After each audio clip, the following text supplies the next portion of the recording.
Bonjour à tous, ici Wendell de la chaîne Wendell's Wondrous World. Alors je suis ravi de vous retrouver aujourd'hui pour cette deuxième vidéo sur les objets tirés du monde d'Harry Potter. Alors je voulais vous remercier d'abord pour mes 24 premiers petits abonnés qui se sont inscrits sur ma chaîne. Alors merci beaucoup, je vais tâcher de me montrer à la hauteur et de vous présenter plein de surprises sur les prochaines vidéos. Donc merci beaucoup. Mais avant tout, on va commencer par vous présenter deux nouveaux objets tirés du monde d'Harry Potter. On y va? Alors, le premier objet, vous l'aurez très vite reconnu, c'est un peu un objet qui est devenu un peu iconique dans le deuxième épisode d'Harry Potter donc, et la Chambre des Secrets. C'est la bouteille donc, de repoussos que Madame Pomme-Fraîche fait avaler à Harry pour faire repousser les os de son bras après son accident de Quidditch. Donc c'est un petit props que... alors merci à la chaîne Nini 9 3 quarts, parce que c'est elle qui m'a un petit peu donné l'inspiration. C'est un objet que je voulais faire depuis longtemps, mais que je ne savais pas trop comment m'y prendre. Il me fallait quelques bases qu'elle m'a données, donc merci Virginie. Alors, ici, ça a été fait à partir d'une bouteille de vodka, que je n'ai pas bu, je ne suis pas alcoolique. Une bouteille de vodka qui a tout simplement été recouverte pour la plupart de peinture. Le bouchon a été sculpté avec du plastiroc. Donc une petite tête de squelette, hein, toute bête, que j'ai moulée et sculptée directement comme ça. Ensuite, simplement deux petits boudins qui ont été faits avec du plastiroc pour figurer les parties de sous le bouchon. J'ai fait placer toutes les côtes qui sont faites en plastiroc également. Alors, la seule chose que j'ai récupérée, c'est ces petits bras, parce que c'était très très petit et que parfois il arrive que je n'ai aucune patience. Profitez d'Halloween, parce que dans les magasins de farce à trappe, ils vendent un tas de petits squelettes qui sont très bien pour plein de choses. Et là, j'ai pu récupérer les bras du petit squelette pour les coller ici. Et ensuite, tout simplement peindre le tout avec une peinture acrylique de blanc mélangée avec un tout petit peu de jaune pour faire une espèce de couleur un peu blanc cassé. Voilà. Et ensuite, juste imprimé sur internet, il y a un tas de sites qui le proposent avec les étiquettes à coller ici au niveau du goulot et ici, que j'ai vieilli après avec de l'eau et du thé, tout simplement, du thé infusé dans de l'eau chaude, plusieurs sachets de thé pour que ce soit un petit peu plus foncé, et vous peignez sur ce que vous avez, sur ce que vous venez de coller ici. Alors pour ajouter un petit côté un petit peu chic et ancien, vous pouvez prendre de la peinture dorée, ou dorée, c'est mieux. Vous pouvez prendre de la peinture dorée et donc remplir toute la partie entre les deux boudins, y compris les deux boudins, avant de coller votre petite étiquette vieillie. Et voilà. Ensuite, vous reprenez ce système de brossage qui est de prendre un petit peu de peinture noire ou marron, que vous allez mélanger avec un petit peu d'eau, et vous allez essuyer un petit peu l'intégralité de votre bouteille, et qu'ensuite vous passez un chiffon très rapidement avant que ça sèche pour que le marron ou le foncé s'enfonce dans tous les creux et les petites infractuosités qu'il y a partout dans cette bouteille pour un effet un petit peu ancien.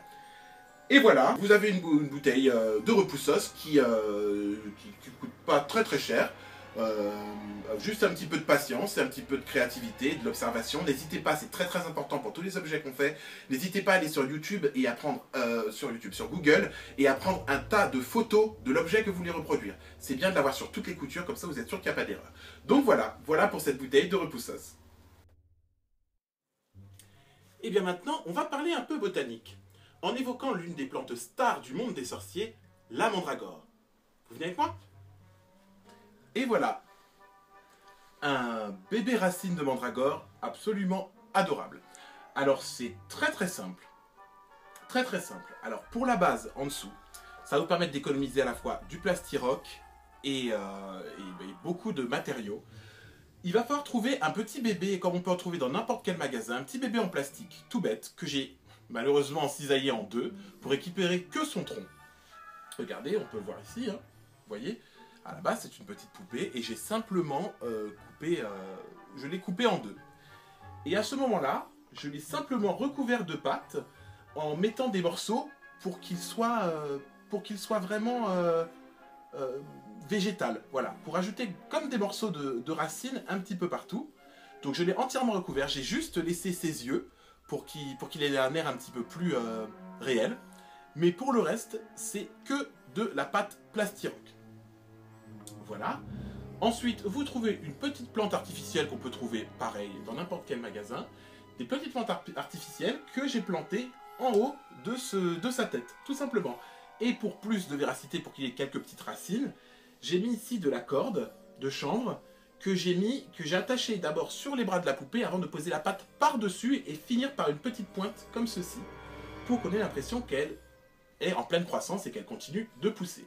Ensuite, j'ai rajouté dans le pot juste un tout petit peu de mousse végétale, comme ça, que j'ai mis ici. Et je l'ai peint avec différentes couleurs. Mais évidemment, un bébé mandragore s'agrandit. Non sans un peu de magie. Amplificatum. Ah! Et bien voilà. Vous avez le modèle adulte, que j'ai fait spécialement grand parce que je voulais une mandragore qui ait l'air d'être centenaire. Et voilà, donc c'est sensiblement le même principe, sauf qu'évidemment je ne pense pas que vous trouverez vraiment une poupée avec ces mensurations-là, c'est très étrange. Donc j'ai remplacé la poupée à l'intérieur par en fait des boîtes de conserve, des boîtes de conserve un peu plus grosses que de nature, des bouteilles d'eau, tout ce que vous avez, tout ce que vous pouvez récupérer, vous pouvez l'utiliser pour faire les bases en dessous. C'est ce qui m'a servi à faire les branches, vous voyez ici, avec du papier aluminium également. Et voilà, et j'ai tout recouvert de papier mâché. Et ici, le visage a été moulé, pareil, dans du plastiroc. Alors pour mon papier mâché, ma recette est très simple, j'utilise de la colle à bois et du papier toilette.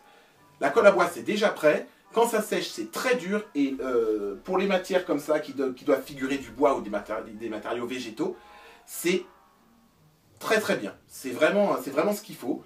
Donc voilà, et le même système, des plantes artificielles, mais là du coup un petit peu plus parce qu'elle est un peu plus fournie, et toujours cette petite mousse qui sert pour